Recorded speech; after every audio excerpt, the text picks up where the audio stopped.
Friends, television जो आज अपने इंटीरियर्स या पूरे घर का एक सदस्य बन चुका है, जिसके बिना हम अपनी लाइफ आज इमेजिन नहीं कर सकते, उसके बारे में और जानते हैं, उसके इवोल्यूशन के बारे में, टेक्नोलॉजी के बारे में, और आप कैसे अच्छे टेलीविजन्स खरीद सकते हैं, एक गाइडलाइन पूरी समझते हैं प्रवीण जी से।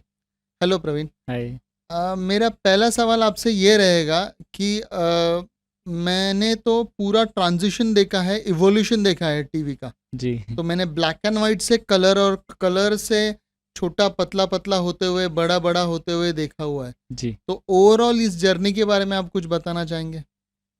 टेलीविज़न का तो बेसिकली जन्म ही यही हुआ था कि ऑडियो हमारे पास था उससे पहले। एफएम सुनते थे और ये होते थे, ट्रांजिस्टर्स होते थे। एंड उसमें हम लोग जो एएम टेक्नोलॉजी था उसको सुनते थे, फिर एफएम टेक्नोलॉजी आया। देन ऑडियो तो हम काफ़ी समय से सुन ही रहे थे, लेकिन विजुअल रिप्रेजेंटेशन हमने कभी इमेजिन नहीं किया था। हम कभी नाटक देखने जा रहे हैं कहीं पे, तो वो विजुअल रिप्रेजेंटेशन तब भी हमारे पास हो, जैसे रामायण का कोई नाटक वाले आए हैं हमारे गाँव में, तो हम उसको देखने जाते हैं वहाँ पे। टेलीविज़न से बस वही हमने साकार करने की कोशिश किया है कि वही चीज़ आप अपने घर में देख भी सकते हैं। इट इज़ घर नॉट के जस्ट कंफर्ट पे। एग्जैक्टली अपने अपने घर में अपने अपने जो चीज़ें चाहो आप पहले तो अभी ऑप्शंस बहुत ज़्यादा है, पहले ऑप्शंस नहीं थे, तो लेकिन जो भी आता था आप अपने घर में देख सकते थे। बराबर है।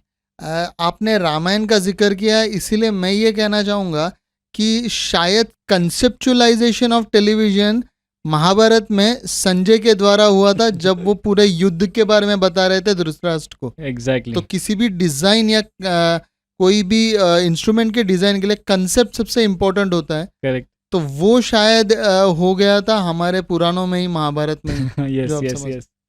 तो ये जहाँ तक मैं मेरी थोड़ी सी जर्नी बता देता हूँ इसमें। मेरे घर में ब्लैक एंड वाइट छोटा वेस्टर्न का टीवी था, करेक्ट। जो कि मेरे ख्याल से 2 फुट से भी छोटा था, 18 इंच बाय 16-18 इंच का था, और उसके बाहर ही एंटीना आते थे। करेक्ट। और मज़े की बात प्रवीण ऐसा है कि आजू बाजू के सारे लोग जो केबल या चैनल्स या वीसीआर वीडियो से जो पिक्चर्स देखते थे, वो अपने आप कैच कर लेता था वो उस ज़माने में। तो हमको दूसरों के घरों के पिक्चर देखने को मिल जाते थे उसमें। अमेजिंग। और अगर आप पता नहीं कब से टेलीविज़न देख रहे हैं आप, हम जब मैं छोटा था और टेलीविज़न देखता था, तब शायद पूरे इनिशियली जब टेलीविज़न चालू हुए थे 1960s में, तब तो हफ्ते में सिर्फ 2 घंटा टीवी चलता था। करेक्ट। जब मैं देखना चालू किया, जब मेरे घर पे टीवी आया, तो 7 बजे चालू होता था और 10:30 को बंद हो जाता था, 9:30 को इनफैक्ट करेक्ट। पूरा टेलीविजन ही बंद हो जाता था। जी देयर जी वर जी। No channels there. यस 7 बजे भी चालू होने के लिए भी वो एक 10 मिनट लेता था चालू होने के लिए। एग्जैक्टली। और मुझे भी याद है वैसे तो दूरदर्शन ही आता था उस समय, एंड दूरदर्शन पे चित्रहार वगैरह शाम को आते थे। एंड मैंने जब से चित्रहार, तो मेरा ऑब्वियसली मैं छोटा था तब, तो ज़्यादा इंटरेस्ट नहीं था मुझे, लेकिन ऑब्वियसली शक्तिमान और उसके बाद आर्यमान आते थे, तो दोपहर के टाइम वो मुझे याद है कि 1 घंटा उसमें मेरा जाता था, जब हम लोग गाँव में होते थे। गाँव में सबसे पहला हमने टीवी लगाया था, एंड उतना भी याद है कि लोग आते थे हमारे घर पे भी टीवी देखने। आई ऑल्सो रिमेंबर कि वो एक्चुअली दोपहर में चलता ही नहीं था टीवी, उसका एक सुबह का एक शेड्यूल होता है और शाम का एक शेड्यूल होता है, तो उसी टाइम पे आता था। तो हमको मालूम है कि टीवी उसी टाइम चलने वाला है, हमारे हाथ में कोई फ्लेक्सिबिलिटी नहीं थी। सही है, आपके वक्त तो 2 टाइम आता था, मेरे टाइम तो सिर्फ एक ही टाइम टीवी चलता था, वो है शाम को। करेक्ट। और दूरदर्शन, जो मुंबई दूरदर्शन है, जो एफएम रेडियो से अलग हुआ, वो भी मेरे ख्याल से 1980s में हुआ। करेक्ट। और जब कलर टीवी आया प्रवीण, उसके पहले एक ब्लैक एंड वाइट के पर हम एक स्क्रीन लगाते थे, जिसमें 3 कलर ग्लासेस होते थे, जिससे हम कलर इफेक्ट का मजा लेते थे। लेकिन एशियन गेम्स जब इंडिया ने होस्ट किया, मेरे ख्याल से 1982 के आसपास की बात है, करेक्ट। तब एक्चुअली कलर टीवी इंडिया में आए और लोगों ने लेना चालू किया। तो ये रेवोल्यूशन था। तो 82 से आज 2023 तक जो टीवी का ट्रांजैक्शन हुआ है, एक तो साइज इतनी बड़ी हमने कभी सोची ही नहीं थी कि इतनी बड़ी साइज हो सकती है, करेक्ट। और इमेजिन कर सकते थे। Yes yes. तो तब की टेक्नोलॉजी क्या थी कलर ट्यूब की, और आज एलसीडी, जब मैंने, जो अभी भी मेरे घर पे एलईडी है, लेकिन उससे पहले एलसीडी टीवी खरीदा था, वो दोनों ट्रांजिशन क्या था, वो समझाएंगे? पहले तो टीवीज कैथोड ट्यूब से चलते थे, एंड वो बेसिकली करता ये था कि वो लाइट के रेस आपके जो आपका सामने का जो कर्वेचर है उसके कांच के पीछे वो फेंक रहा है लाइट के rays in a very continuous phase. तो obviously it is just like printing, आपके स्क्रीन पे प्रिंटिंग हो रहा है विथ दैट लाइट का रेज। सो वो उसके लिए इनॉर्मस पावर टीवी जो है वो जनरेट करता था अंदर। ऑब्वियसली 240 वोल्ट ही हम लोग सप्लाई तो करते थे टीवी को, लेकिन अंदर ही अंदर वो उसको बहुत ही ज़्यादा एनर्जी जनरेट करता है, क्योंकि कैथोड रेज को बहुत ज़्यादा पावर लगता है। And that would in short एक तरह के स्क्रीन पे प्रिंटिंग होता था, multiple images at the same time becomes a video, we know. So वो उस तरह से जनरेट करता है। एंड वो टेक्नोलॉजी काफ़ी समय तक चली, ब्लैक एंड वाइट से कलर टीवीज़ आए, कलर टीवीज़ से फ्लैट्रॉन टीवीज़ आए, मतलब जो सामने वाला जो कर्वेचर उसको सीधा कर दिया गया। Correct वो भी एक बहुत बड़ा एक्चुअली जंप था, क्योंकि फ्लैट करना बहुत मुश्किल था, क्योंकि कैथोड जो है ट्यूब है ना बीच में लगा है, एंड उसको इस तरह से सिले ऐसा सारे रेज को ऐसा ऐसा प्रिंट करना है करेक्ट। सेंटर पॉइंट से इस तरफ से। तो कर्वेचर ही सबसे ज़्यादा आइडियल टेक्नोलॉजी थी। ओके। फ्लैट करने में बड़ी मेहनत लगी उनको, क्योंकि उनको हर एक लाइट को फिर बेंड भी करना ताकि उसका जो पर्सपेक्टिव वो चेंज ना हो। Okay. So Flatron was amazing technology, पहले एलजी से ने शायद वो निकाला टेक्नोलॉजी। एंड देन उसके बाद तो फिर वही टेक्नोलॉजी पूरी हट के अपन ने एलसीडी टेक्नोलॉजी ही सीधा जंप आ गए थे, क्योंकि वो टेक्नोलॉजी एग्जिस्ट आ गई थी। Okay, good to understand. But Praveen, उससे भी थोड़ा पहले बोलें तो ये टीवी का जो कंसेप्ट था, जैसे एशियन गेम्स मैंने आपको बोला कलर्स में आए, जी। तो ये शूट कहीं और होता था और आता हमें अपने अपने घरों में आता था। करेक्ट। तो एक्चुअली ये हुआ PSLV 1 जो सैटेलाइट हमारा भारत ने छोड़ा, करेक्ट। उसके वजह से सब जगह ट्रांसमिशन बढ़ा। यस। तो अभी जो ये ऑनलाइन चैनल्स हैं और ये सब है, ये भी सैटेलाइट टेक्नोलॉजी यूज करते हैं एज इन आप बोल रहे हैं लाइव चैनल देखने के लिए, ट्रांसमिशन के लिए? ट्रांसमिशन के लिए वैसे अगर लाइव देखना है तो सैटेलाइट का हेल्प लगेगा, या फिर नहीं भी आप सैटेलाइट यूज़ करना चाहते हो तो भी इंटरनेट आज के दिन में फाइबर ऑप्टिक्स से फास्ट काफ़ी हो चुका है। बट ओवरऑल सिर्फ डेटा हमको देखना ही है, तो it is just uploaded to the nearby जो सर्वर होता है। जैसे कि समझ लीजिए एक चैनल है, उस चैनल का एक सर्वर है, तो उस सर्वर के पास वो डेटा होता है जो कि वो DTH प्रोवाइडर्स के पास में उसके सर्वर में ट्रांसफर होकर हमको दिखाई देता है। So it is just via medium of wires only. इसमें सैटेलाइट का बहुत ज़्यादा अभी नहीं, जब तक आप लाइव नहीं देख रहे उसको। एंड लाइव देखने में भी अभी आजकल नेट तो काफ़ी फास्ट हो चुका है, तो वो भी पॉसिबिलिटीज़ है ही है। बराबर है। तो अभी मैं बात करता हूँ ट्रांजिशन ऑफ टीवीज के बारे में। जी जी। तो LCD और LED इन दोनों में क्या फ़र्क है?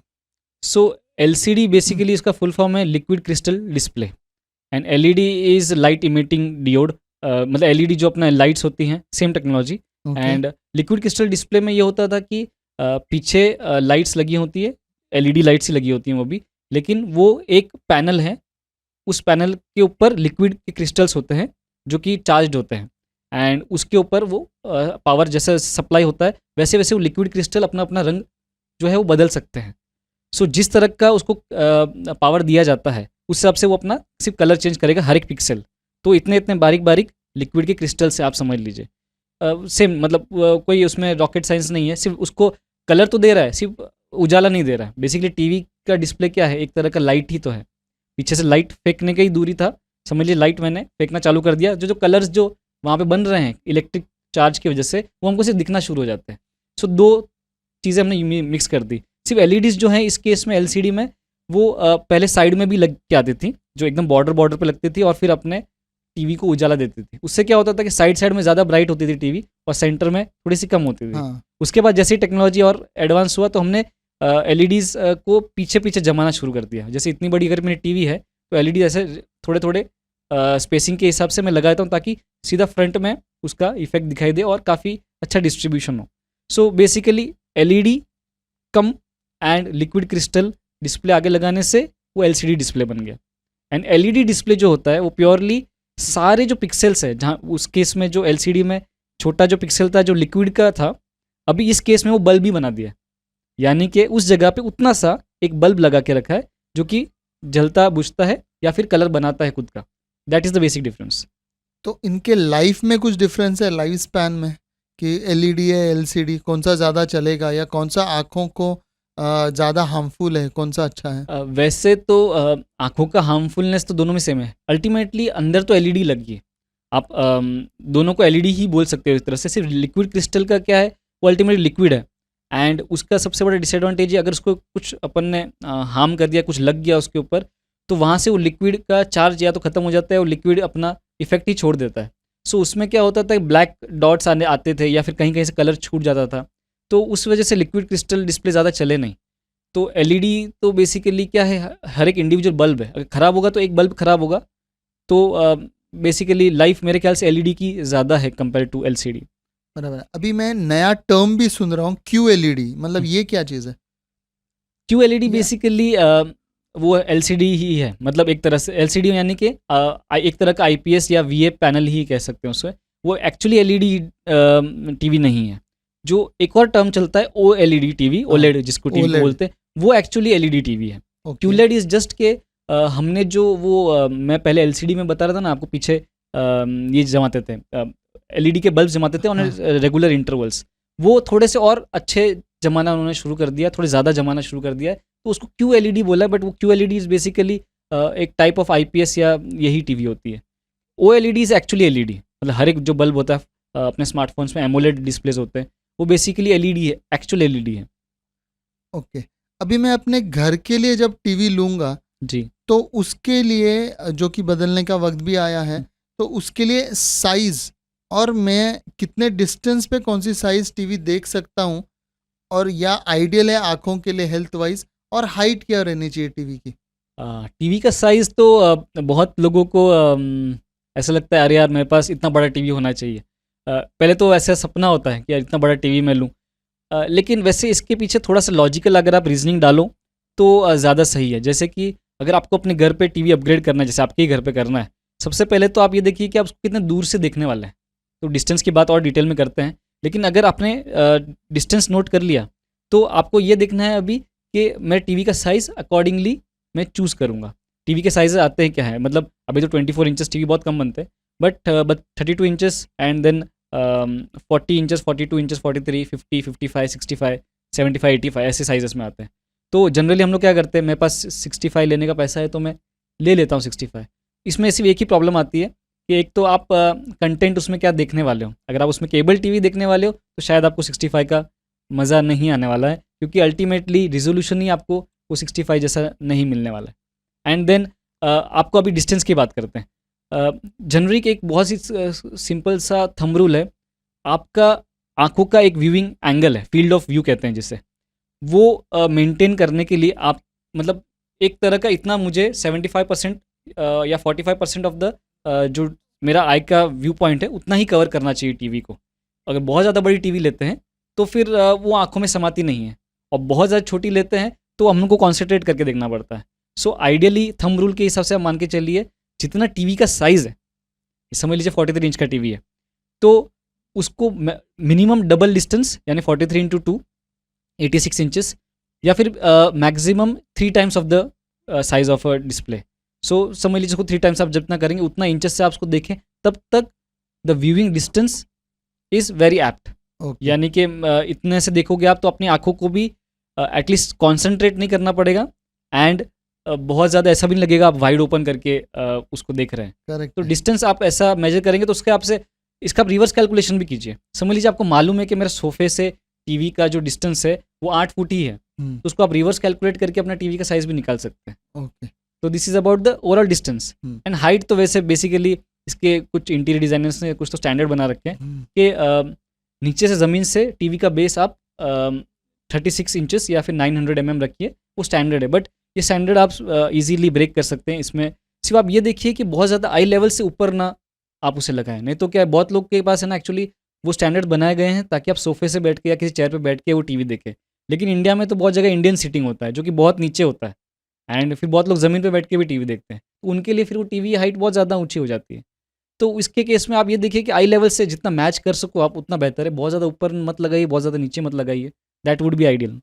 Okay, good good information. इसके बारे में तो सोचा ही नहीं कि टीवी का व्यूइंग एंगल कैसा रखा जाए और किस साइज का लिया जाए, क्योंकि जी, हर कोई, जैसे आपने कहा ना, upgradation is only in size.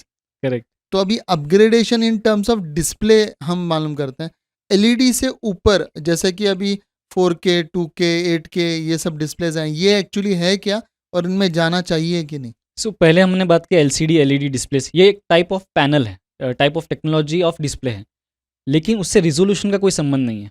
यानी कि आपको HD full H D 4K 8K ये जो रिजोल्यूशन है उससे टाइप ऑफ पैनल का कोई संबंध नहीं है। आप कोई भी टीवी में ये सब रिजोल्यूशन ले सकते हैं। Resolution once again it depends कि आप उसको कितना पास या कितना दूर से देख रहे हैं और आपका टीवी का साइज़ क्या है। जैसे कि 43 इंचेस का ही अगर एग्जांपल लेते हैं तो उसमें फुल एच डी टीवी भी आता है एंड उसमें 4K टीवी भी आता है। आपका डिस्टेंस अगर समझ लो, मैंने कहा ना मिनिमम डिस्टेंस इंटू 2 करना होता है साइज़ का और मैक्सिमम इंटू 3 करना होता है, समझ लीजिए इंटू 2 ही है आपका डिस्टेंस, तो आप काफ़ी पास से देख रहे हैं अभी टीवी को। तो इस केस में अगर आप 43 इंचेस का टीवी को आप फुल एचडी में देखें तो आपको हल्के हल्के डॉट्स शायद नज़र आए या फिर थोड़े पिक्सेलेशन कहीं नज़र आ सकता है, पर 4K में नज़र नहीं आएगा। लेकिन अगर आप उसको 3 टाइम्स ऑफ द पावर देख रहे हैं, यानी कि उसको 9-10 फीट से देख रहे हैं, तो फिर आपको फुल एचडी और 4K में कुछ डिफरेंस नहीं नज़र आएगा, क्योंकि आप उसको इतना दूर से देख रहे हैं, अपने आंखों को वो पिक्सेल्स जो हैं वो परसीव ही नहीं हो रहे। So basically full HD is 1920 by 1080 pixels and then 4K में वो एग्जैक्टली डबल हो जाता है एंड 8K में फिर वो 4K का डबल हो जाता है। तो उतना पिक्सल आपके लिए व्यूइंग डिस्टेंस अगर आप नोटिस कर लें तो शायद फ़र्क ना भी पड़े, मतलब it is basically that only. Okay, और बीच में आपने ये कहा था कि केबल है तो फिर उसमें कुछ भी और फ़र्क नहीं पड़ेगा, यानी कि एग्जैक्टली, मतलब ये तो एक्चुअली पॉइंट बहुत लोग कंसिडर ही नहीं करते। केबल जो है नॉर्मल केबल एचडी आता है, मतलब स्टैंडर्ड डेफिनेशन। उसमें एक और पैक आता है जिसको एचडी कहते हैं, जो हाई डेफिनेशन होता है। High definition also not very much, मतलब इतना बहुत ज़्यादा रिजोल्यूशन अच्छा होता है वैसे नहीं है, लेकिन फिर भी एचडी ले लिया आपने, तो एचडी इज़ बेसिकली 1920 बाई 1080। तो फुल एचडी आपने मॉनिटर ले लिया, अपना टीवी ले लिया, तो आप फुल एचडी कंटेंट मैक्स एक केबल से देख सकते हैं। 4K चैनल तो डिलीवर ही नहीं करता है कोई। 4K अगर कोई दिखा नहीं रहा है तो मैं डिस्प्ले 4K लेके मेरा उसका कोई मज़ा ही नहीं है, मतलब मैं एक्चुअली उसको यूज़ ही नहीं कर रहा हूँ, मैं देख रहा हूँ उस पर फुल एचडी कंटेंट ही। हाँ, लेकिन अगर आप OTT प्लेटफॉर्म्स पे जाते हैं तो 4K कंटेंट है, यूट्यूब पे जाते हैं तो 4K कंटेंट है, तो शायद उसका आप मज़ा ले भी सकते हैं। पर आप सिर्फ केबल देखने के लिए 4K टीवी ले रहे हैं या 65 इंच का टीवी ले रहे हैं तो फिर it is not worth it. Okay, अभी नेक्स्ट ये डिस्प्ले के बारे में हुआ। जी, अभी टीवी खरीदते समय टीवी के साउंड के बारे में जानते हैं। करेक्ट। तो साउंड क्वालिटी हर एक में अलग होता है कि 4K हुआ तो अपग्रेडेड होता है और HD हुआ तो फिर अलग नहीं, होता ऐसा टीवी का साइज़ से उसका वैसे साउंड का कोई संबंध नहीं है। साउंड इज़ बेसिकली यही है कि आपको टीवी में से साउंड तो आना ही चाहिए, इसलिए वो उसमें स्पीकर्स प्रोवाइड कर दिए जाते हैं। सिर्फ उसका जो साइज़ बढ़ रहा है तो शायद नंबर ऑफ़ स्पीकर शायद वो बढ़ा दें, ताकि हो सकता है साइज़ बढ़ रहा है तो लोग उसको और दूर से देखना चाहेंगे, तो दूर तक आवाज़ जानी चाहिए। तो आप समझ लीजिए कि सिर्फ उसका वॉल्यूम या नंबर ऑफ़ स्पीकर्स बढ़ रहे हैं या वॉटेज बढ़ रहा है। उसमें सिर्फ एक ही बात ध्यान में रखिए आप, साउंड की अगर टेक्नोलॉजी आप जाओ तो सेम ही है। स्पीकर्स का कोई टेक्नोलॉजी जब से आया हो तब से वैसा ही है, कोई बहुत ज़्यादा चेंज हुआ है in the core working of speaker कोई चेंज नहीं है। सिर्फ ये है कि अच्छे कंपनी के स्पीकर्स हैं तो आपको साउंड अच्छा प्रोड्यूस करेंगे। जनरली टीवी में 2 टाइप के स्पीकर्स आते हैं, डाउन फायरिंग स्पीकर्स आते हैं जो पीछे लगे होते हैं टीवी के और नीचे की तरफ साउंड फेंकते हैं। कुछ कुछ केसेस में फ्रंट फायरिंग स्पीकर्स आते हैं, अलग से आपको दिखेगा कि स्पीकर का एक पैच दिख रहा है, तो आपको सामने आवाज़ आती है, वो जो ज़्यादा डायरेक्ट आएगी, इनडायरेक्ट नहीं आ रही है।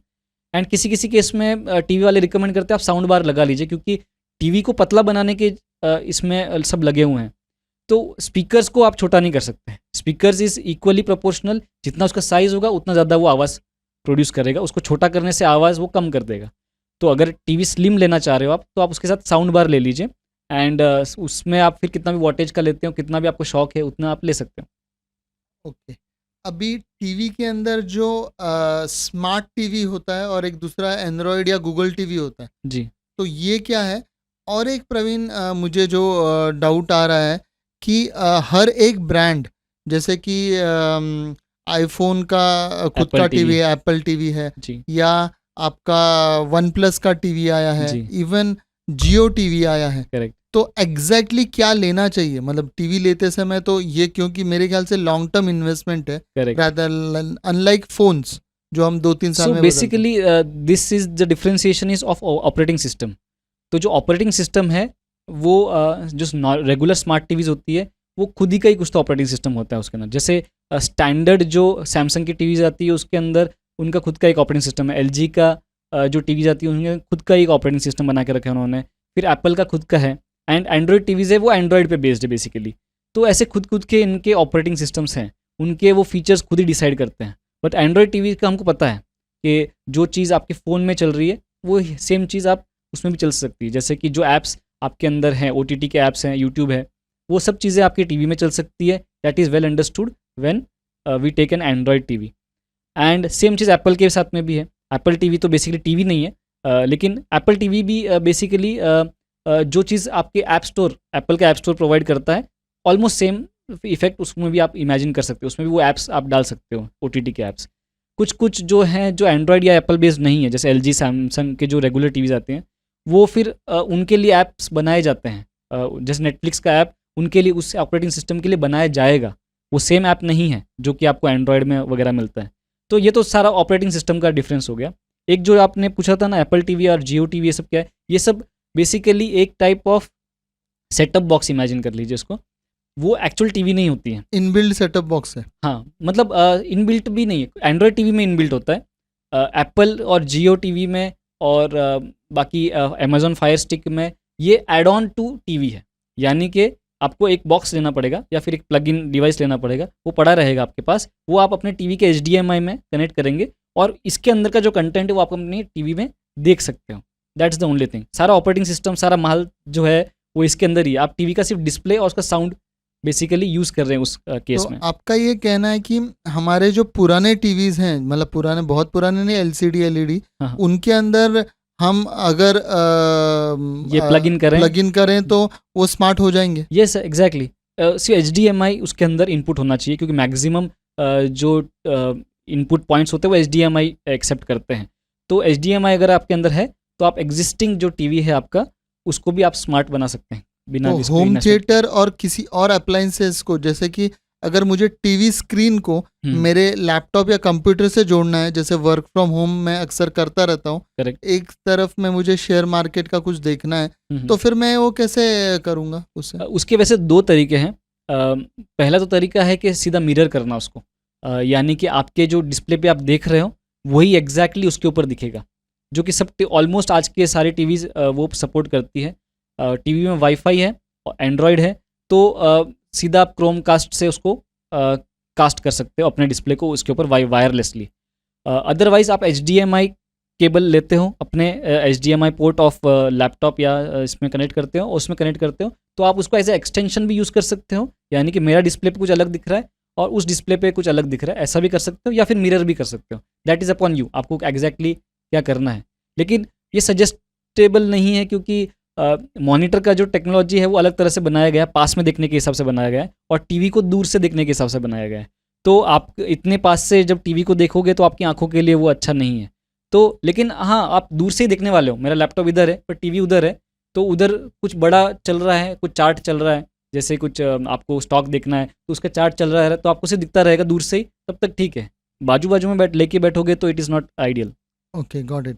फिर मैं अगर कुछ ऐप्स उसमें डाउनलोड करके मेरे भाई या बहन जो अब्रॉड है उनसे बात कर सकता हूँ उससे, स्काइप पे वगैरह? यस, अगर see once again it is depending on the operating system.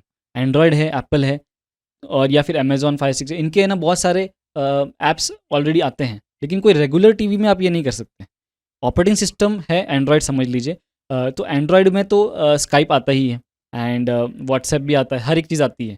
तो वो मैं टीवी में इंस्टॉल कर लूँ and it will act as display तो है ही है, उसमें कैमरा नहीं है ऑब्वियसली, तो कैमरा आप USB से अटैच कर सकते हैं, लेकिन उसको रीड करने के लिए नॉर्मल टीवी रीड नहीं कर सकता उसको, आपके वेब कैम को। तो वेब कैम आपको एक स्मार्ट टीवी में कनेक्ट करते हो तो आपका भी शक्ल सामने वाले को दिखाई देगा, और देन वाइस वर्सा, मतलब जैसे वीडियो कॉलिंग करते हैं अपन फ़ोन पे, सेम ही तरीके से।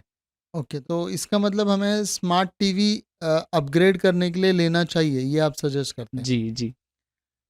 इसी के साथ हम ये चर्चा अभी अंत करते हैं, लेकिन जैसे आपका मन नहीं भरा है, मेरा भी पूरी तरह से मन नहीं भरा है, और जानकारी हम चाहते हैं टीवी खरीदने से पहले प्रवीण से, तो इसके लिए हम शॉर्ट पॉड्स बनाते रहेंगे और जिसकी लिंक इसके डिस्क्रिप्शन में देंगे, जिसमें हम जानेंगे कि मार्केट में जब आप टीवी लेने जाएं तो अपनी रिक्वायरमेंट कैसे नोट करें और कौन सा टीवी खरीदें।